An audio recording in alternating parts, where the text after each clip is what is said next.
Bhagavate Vasudevaya. Om Namo Bhagavate Vasudevaya. Om Namo Bhagavate Vasudevaya.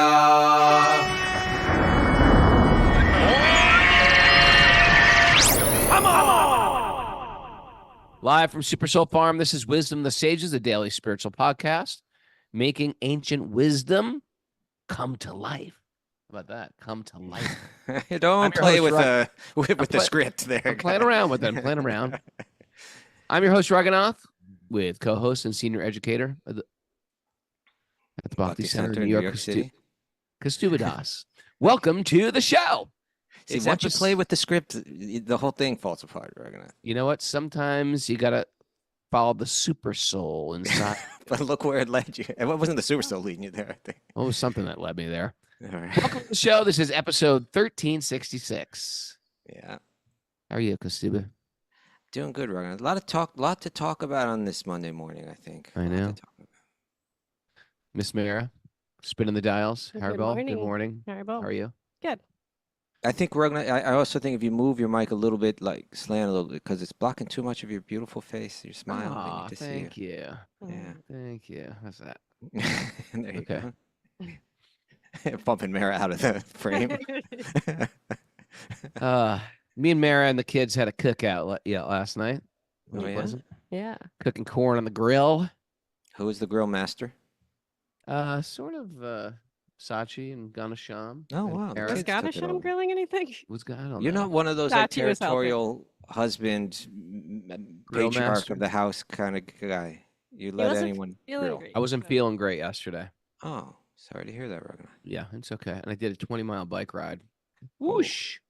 It wiped you out. It was the heat. It's too It wiped much. me out. No, it wiped me out. 20-mile bike ride, not on a hot day like today or yesterday. You know, it's too hot for that. Yeah, I know. It's hot. All right. So anyway, you went to see Bhakti Louie yesterday. Why didn't don't we you? go ahead and do the announcements and Sure. All right. right. hear from Mara and We have sure. back to recovery group meeting today at 1 p.m. Eastern time. And it's Wear Your Merch Monday today. So help Alright. us promote the show by wearing your Wisdom of the Sages merch. Take a picture and share on social media. Tag us on Facebook and Instagram, and we'll share your post as well. And are we still giving away a tote bag again this week? Yes. All right. Do we have any? So We're giving something away. We'll give something. I'll go in my closet. We so do have a tote give you What do they- something. How do they participate in that? All right. So you take a picture of yourself, share it on social media, and tag us, and your name gets entered into a drawing for a tote bag. But you got to do it today. Right. It's got to gotta be be done the- by the end of the day. Even up to tomorrow morning, I think Linda will take it in. Yeah. We'll give Because it. some people maybe 24 West- hours. or Europe or whatever, other gonna areas do of the it. world. All right. All right. So yeah, yesterday, first of all, there was an assassination attempt in this over this weekend. The President of the United States was there was an attempt to assassinate him. Maybe we should mention that, talk about that a bit. But before we go there, I also want to mention that we interviewed one of the most promising violinists of her generation yesterday, Yeah. How did that go? Alexandra Tirsu. Otherwise, we know her as our friend Barshana Priya. Wow, I mean, the realization. A lot of it had to do with discipline because we've been talking a lot about self-discipline, and she was like describing that like when she was like a little girl, she would go to school, then she'd practice hours and hours of gymnastics, then she'd have dinner, then her mother would like drill her in in violin from like 8 p.m. until like midnight or 1 in the morning. That was her life, Wow. and so she really has a lot of experience and thoughts about self-discipline and what it takes and what it gives you, what it delivers. And then, but so she took that, and then when she was 15 or 16 or something, she just kind of wandered into the brand new temple in Moldova. Huh. And she was just so moved by the devotees and the philosophy and the food and everything that she just became a devotee at that age, still carrying on these disciplines. And she just kind of, with the blessings of of devotees like Bhattahari Prabhu and Radhanath Swami and Ranjan Swami. You know, she followed that career as a musician, and she's risen up to the highest levels of it. But you know, she was also describing that it's a real. She used the word toxic, you know, but it's a real competitive world, and it, you know, when you're working that hard Yeah. and you're not and everybody's competing for like one seat. Well, they're all working hard. It's not like the other ones are slacking off eating popsicles. They're Well, like no, that's working- my point. If you're Yeah. working that hard and you're not getting the spot that you want, it can drive you crazy, and it can draw the lower nature out of you. And there can be a lot of backbiting and a lot of rumor mongering and a lot of, you know, a lot of tensions underneath that. And she was describing how it was the philosophy of Krishna Bhakti that really gives her the perspective to be able to move through such a high tension, toxic, difficult, you know, environment. Those nasty orchestra people. Those Ugh, people. they're the She said- worst scenes to hang out with. She said, I think she said the only thing worse is ballet. Oh, those Those ballerinas, forget it. bad Vicious. association. I keep my kids away from all woodwinds, string instrument players, and dancers. Timpani. Timpani. Oh. So anyway, it's a great interview to check it out. I think people find it interesting. She had some really great insights, you know. I bet. But yesterday I did something that I've wanted to do a long time, but it took someone else's sense of compassion and duty to kind of get me off my butt and get me on a train to New Jersey. And that was to go visit Bhakta Louis. So Dr. Louis is one of our oldest listeners. And not only that, he was, you know, one of the seed people getting Krishna consciousness into hardcore. He sang Yeah. for a band that was very influential in me and Kostuba's time. And then he joined the show before it was the official podcast, when it was still Super Soul Sacred Sangha. And he was a regular talker. Yeah, We'd brought him on always the say, show, okay, on the let's show. unmute Bhakta Louis. And Bhakta Louis had this great New York City type of voice, like, yo, man, everything's great. By Prabhupada's mercy. You know, the Vaishnavas have showered the blessings on me. And it was just, he was always just a great, refreshing part of the morning. Matter of fact, it's one reason why we do this podcast on Zoom, because we had such colorful characters, and sometimes we like to unmute them. So go on and tell us what happened. Well, so Genevieve Pretty, otherwise known as the Jewel of Harlem, we call her here, and she's with us this morning. She, you know, Louis, apparently he was in a hit and run bike accident. Bicycle. Yeah, yeah. And that happened like nearly a year ago, like a long time ago. And he spent months in a coma. And we didn't even know where he was exactly. It's like it was very hard to trace him down and find out. She went through Mysterious. she kind of did the detective work to find him, locate him, get permission to go visit him. And now she, you know, she lives in Manhattan. She goes every week, every Sunday she goes to visit him. He's like, I assume he's like paralyzed from the head down, like from the neck down, because I didn't see him move his body except for his head the entire time. And he's just stuck there, you know. But he's unconscious, or he's no, conscious. he's conscious. He's like conscious. he was. His can he eyes talk are to you? open. Can he talk No, to you? no, there's no talking whatsoever. I don't know if he recognizes who we are or not. It's hard to tell. You know, he's trapped. There's a soul trapped inside a body that's dysfunctional at this point, you know. And so her, along with two of my old friends, you know, I knew Louis when I was 15 years old, and two other guys that I knew from that same scene came with me. One was Akeshwar, Eric Casanova, who was the original singer of the Cro-Mags. One was Jayanta, or John Watson, who was original singer of Agnostic Front. I know. Yeah. So these guys are legends and friends that I go back with, again, back to like 1981, 82, 83. And so we all got together, and the four of us took the train out there. You know, Genevieve Pretty just let me get all his friends together and bring him out there, you know. Wow. Paid for the train for those guys. Brought us all out there. Endured our relentless reminiscing on the train back and forth. She heard some wild stories. I mean, some really wild. Show us a fly on that wall hearing your stories. I mean, my God, the people we knew, the places we've been. Oh, and but then we walked in there, and immediately I can see what an angel she is. Genevieve Mm. Pretty, to what compassion she has to just walk in there and show them genuine care and affection and compassion. And we sat down, we played some Prabhupada kirtan and sang along, and kind of like had a kirtan in the room with him. And then she suggested, it was a great suggestion, why don't you read him Bhagavad-gita? So we just took out the Bhagavad-gita and just started. I was just reading Bhagavad-gita. The vibration, you realize how special the vibration of the Bhagavad-gita is. It's not an ordinary sound. This is the breathing of God, This is the song of God. This is, when you read it, it's not only operating on the intellectual level, it's spiritual sound, and we all felt that. I read for a while, Janta read for a while.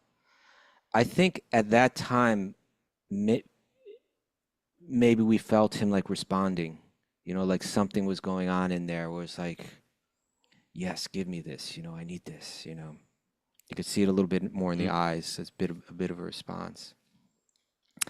But it was very sad for me, to see a friend like that, just so helpless, trapped inside that body.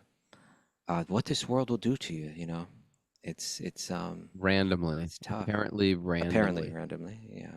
and it's almost of like you must walk out of there like, why? What's this for? How is this helping? In a quick reflection, it seems like maybe this happened for you. Maybe this happened for Johnny Pretty, for her to develop that compassion and that warm, loving heart. Maybe these tragedies help happen for us to become better, for us to grow, for us to learn to love again. Because it's hard to love when there's almost like no reciprocation. The person's in a coma. It's Yeah. hard to show up and be regular and be present when a person's giving you nothing back, so to speak. Yeah. And then- And I tell you something, when I'm in situations where I see caretakers like that, people that take care of people in circumstances like that, hospital workers, people that Yeah. take care of people with different kinds of disabilities and so on, I tend to be, I recognize my own arrogance, my own pride, Yeah. like when I see people that, what to speak of people that, someone like Genevieve, we work hard, we got these long work hours, you got your weekend. Most people are like, this is my weekend and my time to enjoy, my time to relax. And, to take the better part of your day, the whole thing took us about 6 hours, to go and spend some time with someone who's sitting alone, has got no one there for them. You've been sitting alone for months. And I'm going to do this every weekend, That's or so what to good. speak of people that do it for a living.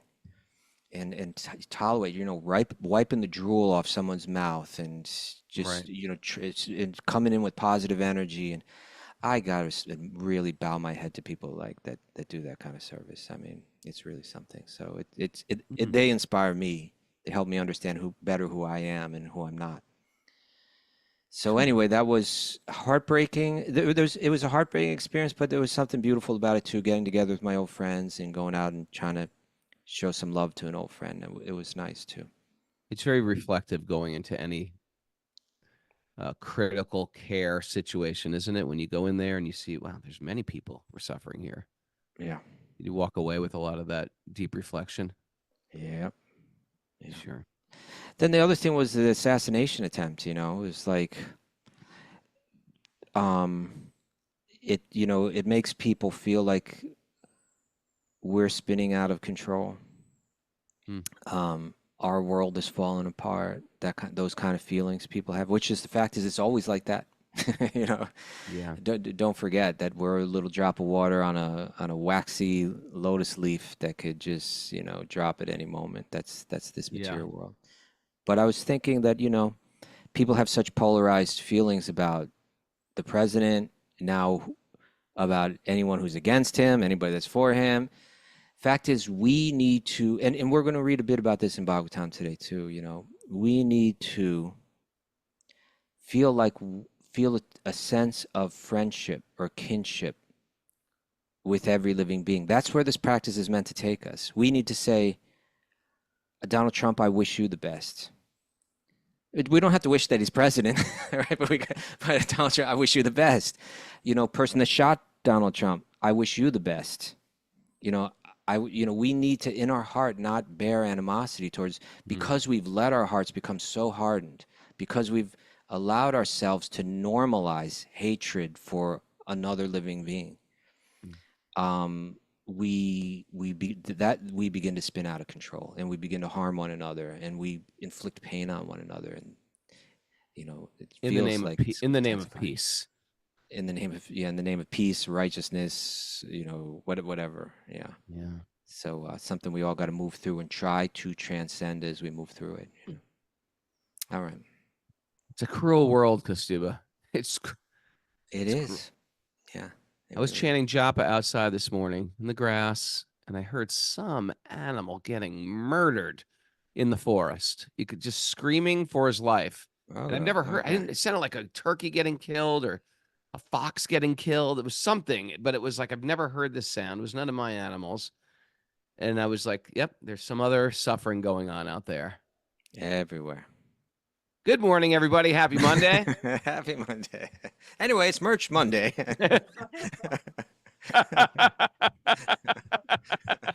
Oh, Krishna. Oh, Krishna. All right. Whoa. Why don't we read Bhagavatam? That's our shelter, Keep this transcendental sound going. Keep reflecting on its truths. Allow it to enter into you, and take up the challenge of,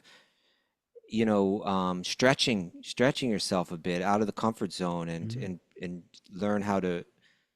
We all need to learn how to care, to love, to be compassionate. Take it to the next level. As this world dies around you. Yeah. Okay. Narayanam namaskritya naram chaiva narottamam devim saraswatim vyasam tato jayamudirayat. Before we start the Srimad-Bhagavatam, whichever means of conquest, one should offer respectful obeisances to the Supreme Lord Narayan, and to Narayan Rishi, the supermost human being, and to Mother Saraswati, the goddess of learning, and to Srila Vyasadeva, the author. Nasta prayeshu bhadreshu nityam bhagavat sevaya bhagavati tamasloke bhaktir bhavati naishtiki. By regular attendance in classes in the Bhagavatam, and by rendering service to the pure devotees, all that is troublesome to the heart will become eradicated, and loving service to the Supreme Lord, who is praised with transcendental songs, will be established as an irrevocable fact. Om Agyana Temarandasya Gyananjana Salakaya Chaksurunmadatam Nena Tasmai Shri Gurave Namaha. I was born in the darkness of ignorance, and my teachers are opening my eyes with a torchlight of knowledge. I offer my obeisances at their lotus feet. Reading from the Srimad-Bhagavatam, Canto 7, Chapter 13, Text 1. Beginning of a new chapter today. New chapter today. This is an exciting chapter, Raghunath. So we've heard in depth about the codes for brahmachari life. We're here in the 4 stages of life, right? We had a nugget today too. Maybe we just hold on to that nugget for tomorrow. Hold that nugget, sir. Okay. But we heard in depth about the codes of living for the brahmachari, for the celibate student monk. We heard just a little bit about the grihastha life, about married life. Then we heard more in depth again about the vanaprastha life, the retired life. Today we begin a whole chapter that deals with sannyas life, the full renunciation, right? You become a wanderer, Drifter. But, A drifter of sorts. A drifter, yeah. The great name for wanderer. a chapter. The behavior of a perfect person. Yeah, well, yeah, because now you've let go of everything. This is what I think we need to always, there's so many spiritual traditions and religions, and we all know that so often they disappoint us, or the people that practice them disappoint us. They don't seem to embody the essence of what it's all about. If someone's deeply religious, shouldn't they be kind? Shouldn't they, care about everyone? Shouldn't they? Yeah. Shouldn't that show? But sometimes it seems like they're just condemning everyone. They're judgmental. There's always an essence. There's different kind of regulations, rules, ethics put forward, but they're all meant to lead to deep spiritual insights. And we always had to make sure that we're working towards that and uncovering that. Now, when they talked about the brahmachari life, it gave all these strict regulations, but then it showed where it's meant to go, what you're meant to realize.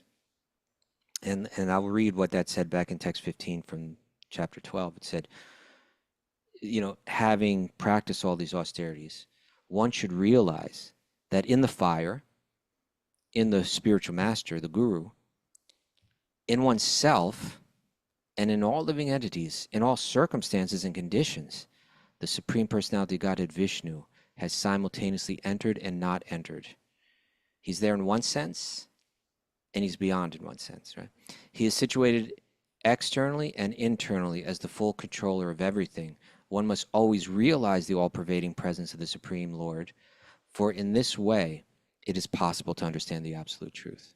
Okay, then we heard about the Vanaprastha, this, just like now you're hitting your 50s and you don't have to work in the world anymore, you're retired, and we read about like this person lives in the forest for like either 12 or 8 or 2 or 1 years, right?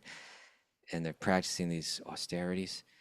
And then we heard at the end of the last chapter about this meditation that they go into, right? And we can picture that like there's a guru guiding them into how to do this, where they kind of they mentally, we Prabhupada uses this. I don't think just Prabhupada. I imagine he took it from earlier. I don't even know straight out of the sacred text or in commentaries to them, but that you want to explain that analogy of the coconut and the dried coconut. Coconut and the dried coconut. Well, yeah, the inner dried part of the coconut. Oh, you heat by putting heat on the coconut, you extract the coconut meat. Well, in other words, sort of in the coconut, but not of the coconut any longer. Well, there's like if you have a coconut, on the inside, there's the what they call the meat of the coconut, the excess part that you eat, and it's it clings to the shell of the coconut very tight. It's sometimes hard to get off when you crack it open to get that coconut off. You chip away at that thing like it's a sculpture or something like like a chisel. Yeah. But if you dry that coconut, then even without opening it up, the inside of the coconut, it kind of shrinks a little, and it detaches itself from the shell. So you could shake the coconut and you can hear that the inside is still within the coconut, but totally detached, but separate. Yeah, so it stands alone within. And so this was a meditation this Vanaprastha can do after doing all these austerities where, well, I'll read what it says. Well, what it described was you analyze all the different elements that make up your body, and then within you offer all those elements within your body, like the watery part of your body, you offer it back into the water of nature, or to the demigod, the god of that water. You offer it back, and you offer back, the earth of your body back into the earth, and the air of your body back into the air, like this, and then even your senses. The sense of sight is offered to I believe it was to the sun, and the sense of hearing is offered, like you everything that makes up your body internally, you offer it all back. It's not mine. I'm not attached to it. I don't identify it. So that you can be like that coconut. You're still inside your body, but you stand alone, detached from it. Mm-hmm.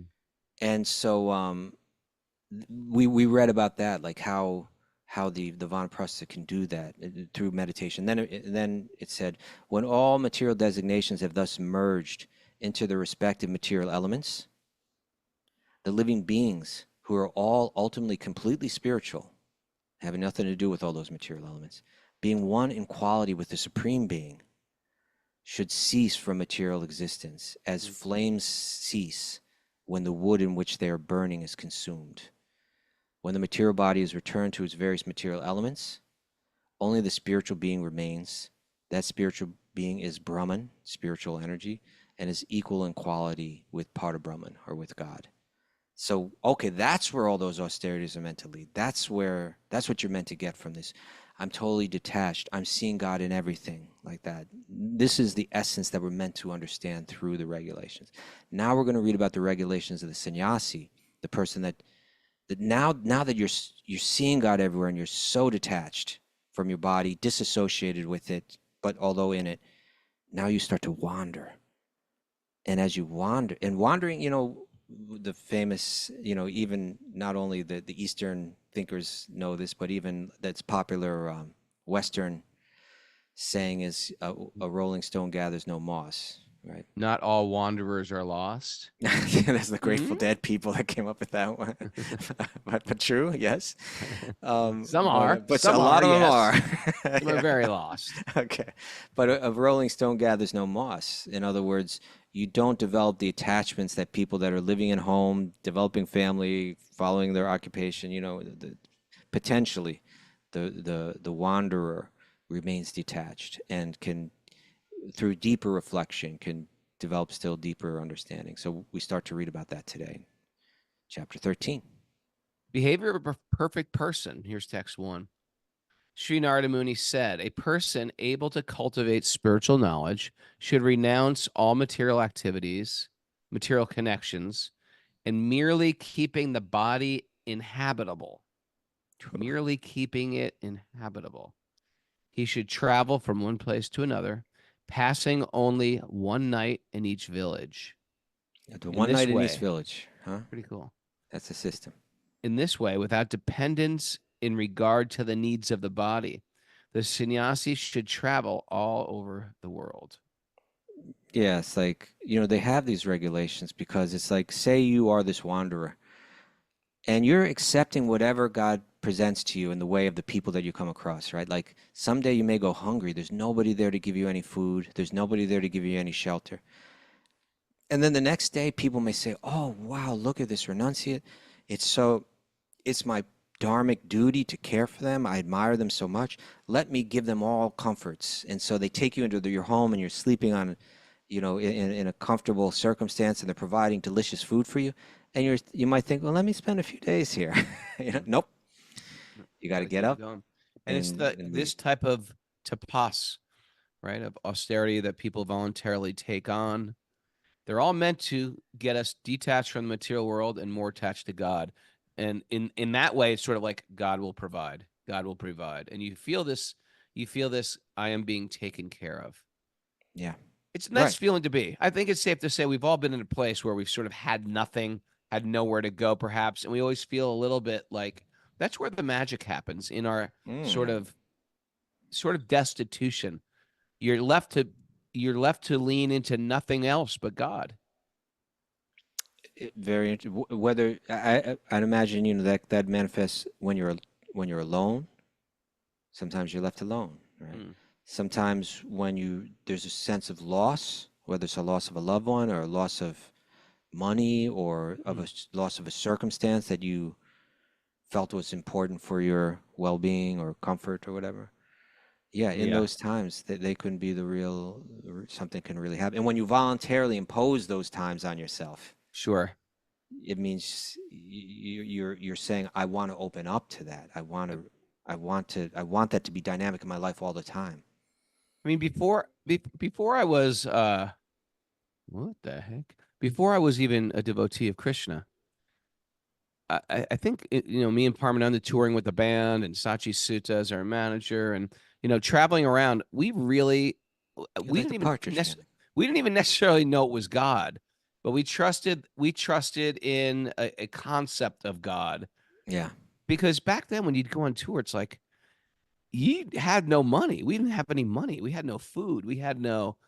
There was like a dependence, like it will work out. We don't know if we have enough gas to fill up the We tank after this. No, we don't know if anybody's going to come to the show or pay us any money. We don't know where we're going to. We travel places not having any idea where we're going to sleep, and we had no money for hotels back then. So there was like a trust. Okay, we're doing something good. We think what we're doing is good, and whatever you define God as, the universe, though there will be some reciprocation, and you actually feel magical, like magic things are happening. You meet the right person, Mm. they give you shelter, they give you some food, and it almost seems like, wow, my life is divine. Yeah, and it's like so in a sense the sannyasi is saying, I want to open myself up to that magic. Mm. But then the thing is, it'll always test you though, right? Because like one may have that romantic notion, but then you find I'm alone, Mm. right? I don't feel magic right now. You know, and you really have to go within. You know, it's kind of Sure. forcing you to go. And in a sense, that is the magic that we're talking about too. But you know, like then Well, you have to I open know as yourself I've up. gotten older, where I don't travel without credit cards. I don't travel without knowing exact my itinerary is completely laid out. Yeah. Um, you sort of lean into whatever your American Express card or your Yeah, yeah, yeah, yeah. you're like, oh, don't worry, we'll figure it out, we'll get it done. But still, you still get lessons from that. When you apply bhakti to everything, you'll get lessons from that too, because okay, here's my flight. Oh, my flight was canceled. There's no other flight. You think you can control now, and you still Right. can't control. I remember feeling that a little bit. I think I even spoke about it on the show earlier this year when I was, you know, my trip to India. I spent 5 months in India. You know, first I go to the home of my friend Tara. Everything's provided for me there. Yeah. Then we went to the Govardhan Eco Village. Everything's provided for me there. But then I just took this trip to Rishikesh. First to Calcutta and then to Rishikesh. And it was kind of just like, I don't know who's going to Fend for greet me. yourself. I don't know how I'm going to eat. I don't know what kind of circumstance I'm. I don't know if I'm sleeping on the floor. I don't know what it is. And it felt really nice to kind of enter back Yeah. into that kind of world where Krishna, you lead me, and I accept whatever you provide. And that's the life of the sannyasi. I'm wandering, and whatever he provides, I accept. Mm. And if you raise your standard, like I'll only eat Krishna prasad, say, or I will only, whatever you raise your standard to, you'll get a reciprocation of Mhm. that standard. If you have low standards, you'll get a reciprocation with that. It just Yeah. happens. You know what, why I'm laughing? Because I'm just thinking now. Because as soon as I started that, right, Yeah. I went to Calcutta. I visited that Ulta Dunga, that the temple where Prabhupada met his guru, Yeah. and then they arranged for me to get a ride back to the hotel that I was staying at. Yeah. And they're like, "Oh, we're going to call an Uber for you." And I was like, "Okay, Krishna's arranging an Uber for me, right?" And then they said, "Okay," and then they said, "Oh, the Uber's here." And I'm like, "Where? What are you talking about?" Right over there. I don't see it. No, that motorcycle over there. You were And, on a I, motorcycle and, I- Uber. and they hand me the grungiest looking helmet of all time. Some guy sitting on a motorcycle tells me to put on the helmet, and I am zipping on a motorcycle with some guy I've never met, some random Indian In motorcycle, Calcutta. What could Calcutta, go wrong? zooming through Calcutta, and I'm like, okay, this is what Krishna's offered me, and this is where I'm at right now. Yeah, Motorcycle helmets have to be like updated every 5 years as well because they lose their ability to really, protect the skull. Yeah, really, I because didn't know all that. the stuff in the motorcycles, it hardens up every Uh, 5 years. They well, in become. Calcutta, it probably hardens up in like about 5 months. I know in that heat. Oh All yeah, right. text two. Let's continue on. Text two. A person in the renounced order of life may try to avoid even a dress to cover himself. It's going naked, Did you do Raghunath. that in Rishikesh? I didn't do that. No. Okay. If he wears anything at all, it should be only a loincloth. And when there is no necessity, a sannyasi should not even accept a danda. Like a walking stick. A sannyasi should avoid carrying anything but a danda and a kamandalu. That's one of those funky hourglass shaped water pots. So you got in one hand you may have a walking stick or a danda, which kind of is like a symbol of your renunciation. Yeah. And on the other hand, you have like a little pot, you know, like with a handle. This means when it says you should avoid carrying anything else, you don't have bags with all Nope, of your you're not walking around with a dunda kamandalu naked with a backpack. with a big REI massive backpack. Like a little knapsack No, you got with a little nothing. water thing that goes in your mouth, a rubber hose. There's a little camelback in there. You got nothing. Hey, Isn't it interesting? Like even when we have nothing, okay, I'm gonna fly down to Florida. What do you got? I got nothing, and you still got a backpack filled with a bunch of junk, even in your nothingness. Right. But did you see I googled and I sent you some photos of bark skin Oh outfits. yeah, that was very cool. It was bark, Yeah. a line of bark clothing. So now I remember exactly what the bark when we read these texts and it's saying that they wear bark. What it is like picture a big wide coconut tree. And then like within it there's like layers of you kind of like peel the outer skin off of that coconut tree. And you get like this big like Mesh, fluffy mesh. well, I'm trying to think of the word, but like a peel, like a ply, of this coconut skin, and then it's dried, and then it's like wearable, and you kind of got this brown. It looks like leather or something like that, Huh. kind of coconut leather. So anyway, here's how you dress. We're here in the regulations now, right? Yeah. How come? Okay, so why don't we do this then? That's the question. That's the elephant in the room. Well, why aren't sannyasis in the Hare Krishna movement walking around in this outfit? Well, Prabhupada, he used the term prescribed duties, right? And this is one prescription for one kind of person with one kind of mindset. Prabhupada said in this day and age, he encouraged the wandering and the traveling, but the point is to not to isolate yourself, but he said that the renunciation of the sannyasi as his follower is what you renounce everything to spread the message of bhakti. And so that's what they do, flying on airplanes and traveling around and staying up late and speaking to people. It's really interesting when your consciousness isn't absorbed in so many extra things. Like we create extra things. You go in my closet, how many t-shirts I have up there? I can't even count them all. You have so many. I got so many ridiculous t-shirts up there. How easy is it when you have two sets of clothes? What are you wearing today? Same thing I wore yesterday, but the other one. I have two sets, the other pair. And that's it. That's what, and imagine how much time out of your mind, how much time you simplify. Yeah, you open up so much time where you don't have to concentrate on that anymore. Now you can concentrate on other things. Okay, how about what are you going to eat? And then you can and then you have that very simplified. Then you have things like what are you going to do tonight? You've already got that figured out. How many hours? I wish we could collect all the hours we've spent wandering around Blockbuster Video trying to figure out what movie. I want that time back. Wandering around looking at video. But you can't That's get it probably back. less time than scrolling on Netflix. Ooh. I mean, everybody does it though. It's like you spend so long searching through Netflix trying to figure out what to watch, and then it's like, I'm too tired to watch it. I get it. Too many choices. Simplify it. Boil it down. Yeah.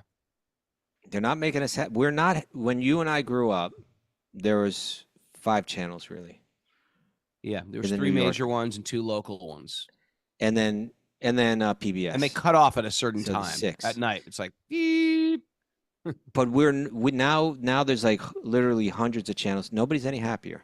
Not one drop happier, So in any case, we're here in the regulations now, right? In the first verse we read about how you're supposed to only spend one night in each village. Then you got to move on, right?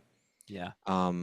That you should kind of disregard the needs of the body and travel constantly.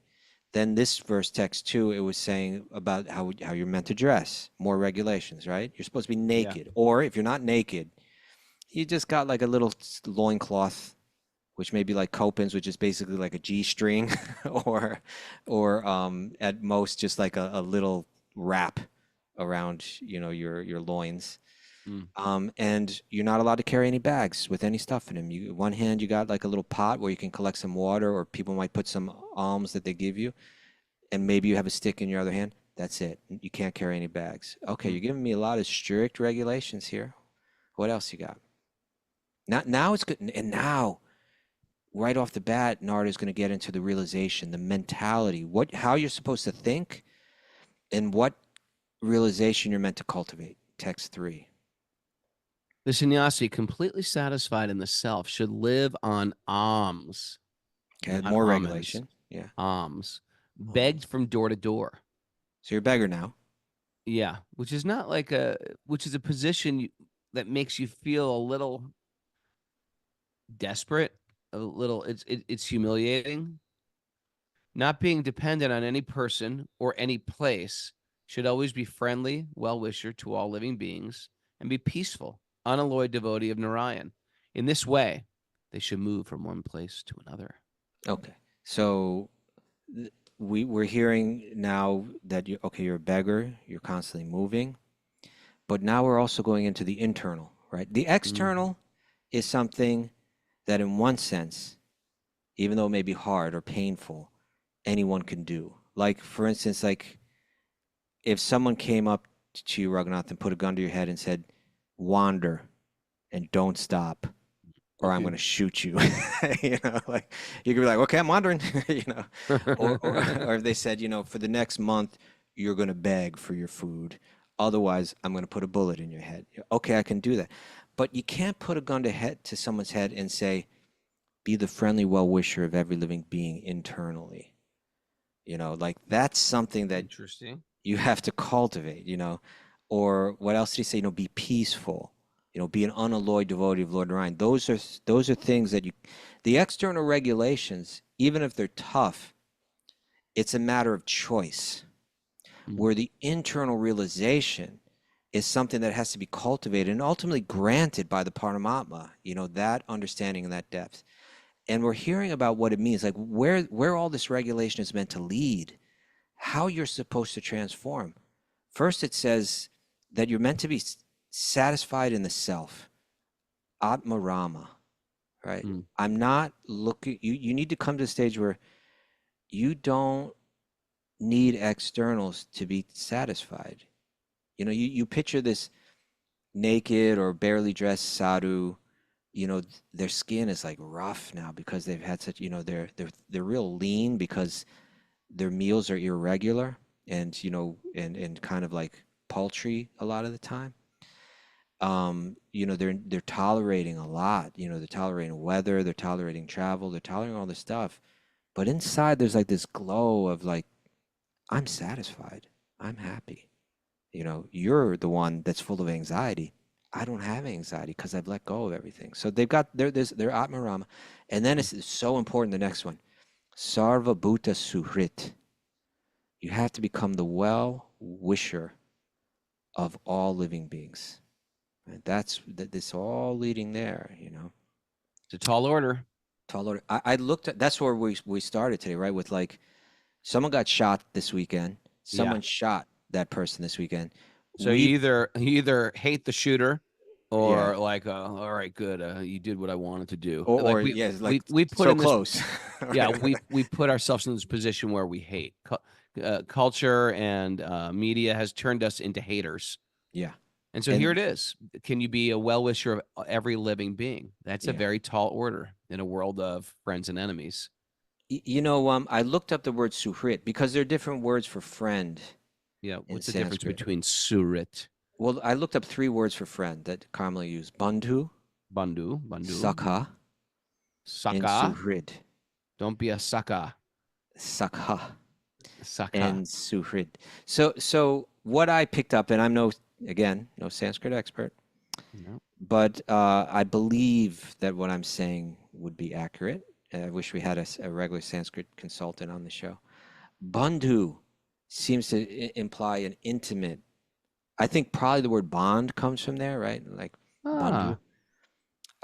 So an intimate friend, very dear, or even a relative. Okay, Is like bandhu. can I scroll you out for a second? This is a true squirrel, Okay. but it's interesting. Yeah. It's one of those fun word facts.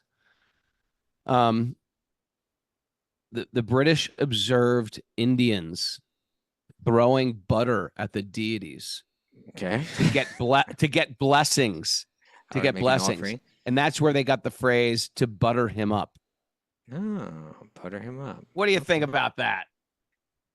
How do you know that's true? I don't know it's true, but you know, Okay. could be. All right. Could be true. All right. Okay, so bandhu seems to indicate an intimate friendship, so intimate that it's even like a member of the family. It can also Dina Bandhu. Dina bandhu, friend of the fallen. Sakha seems to me, it seems to be imply companionship. Like, Yo, sucker. okay, let that one go. I know you're- So Sakha seems to imply like maybe not the intimacy of the bandhu, but like a companion, like a regular friend. You know, someone that's like there's a certain closeness with. Suhrit seems to open it wider. Hmm. And Prabhupada uses the term well-wisher a lot. It means good-hearted, kind-hearted, well-disposed to everyone, a well-wisher. Sure. So when you're asked to become Sarvabhuta Suhrit, it doesn't mean that everyone is your intimate friend, but it means that you're wishing everyone well. Your heart has nothing but good feeling, you know, wanting good for others. That's what it's calling us to become more like. So we need to become Atmarama. The sannyasi is meant to cultivate through these austerities. Cultivate becoming Atmaram, self-satisfied, nothing external needed. Sarvabhuta Suhrit, a well-wisher of all living beings. Shanta, peaceful. And finally, Narayana Parayana. Narayana Parayana. Become Good one. just, it means the Parayana, it said you're not dependent on anyone, but you're just entirely dependent on God. Right, entirely dependent on Lord Vishnu, dependent on Narayana. I take shelter in you. I don't seek shelter elsewhere. Narayana Parayana. Mara wants to clarify something. I just wanted to confirm that according to Sri Googleji, that is actually accurate. That but the phrase buttering up does come from the ancient Hindu tradition of throwing balls of ghee at statues of God in order to ask for blessings. Butter him up. Well done, Raghu. Butter him up. Who am I to question Raghunath's? Fact check, Raghunath. Fact check you. Who am I to fact check Raghunath's accuracy, particularly when it comes to linguistics? He's buttering you up. All right. Text One 4. more. The sannyasi should always try to see the supreme, pervading everything, and see everything, including this universe, resting on the supreme. Okay. See the supreme pervading everything. See everything, including this universe, resting in the supreme. We discussed that a bit earlier, right? About there's one real practical way to think of that, which is that, you know, Krishna's in the spiritual realm, enjoying his leelas, his loving adventures. But some of us choose that we don't want to play our natural role in that. We kind of want to try to imitate that. Then that's really not exactly possible. It's kind of like a leaf wanting to be the root of the tree. There's only one root. But if you want to try, then we can create the illusory realm. And then that's where Krishna, he's not going to leave his Leela to come and take care of that dirty work. So he just expands himself in the form of three. It's almost like telescopic, right? Like three different Vishnus. The first Vishnu, all the universes are coming in and out of his body. So in one sense, all those universes are in him. They exit his body on his exhale. They're withdrawn on his inhale. But then he enters into each one of those universes, and then he enters into the heart of every living being in those universes, and even within the atom, every atom within that universe. So he's within every atom in the universe, and every atom is within him, or every universe is within him. So as it's saying here, he's pervading everything, and everything is also within him. That's now you're this wandering sannyasi. You're living incredibly simply. Okay. You've let go of all your animosity to every living being. You only wish well for everyone. You've become peaceful. And you're the friend of everyone.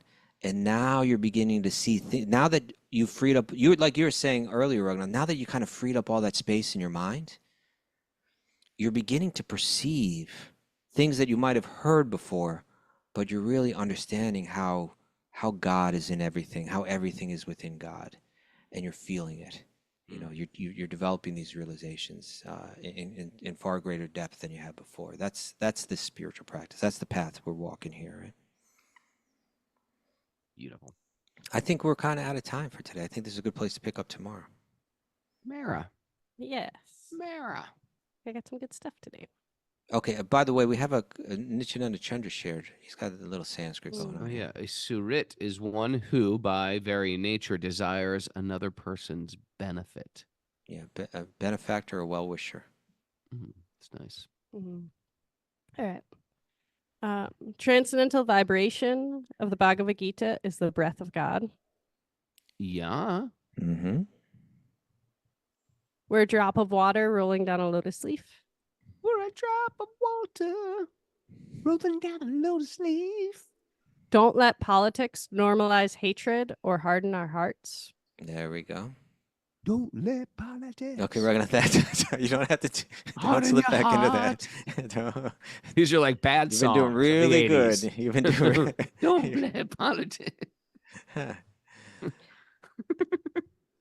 The magic happens in our destitution. Oh ho ho! It's Oh, magic. God. You know. Never believe it's not. Go.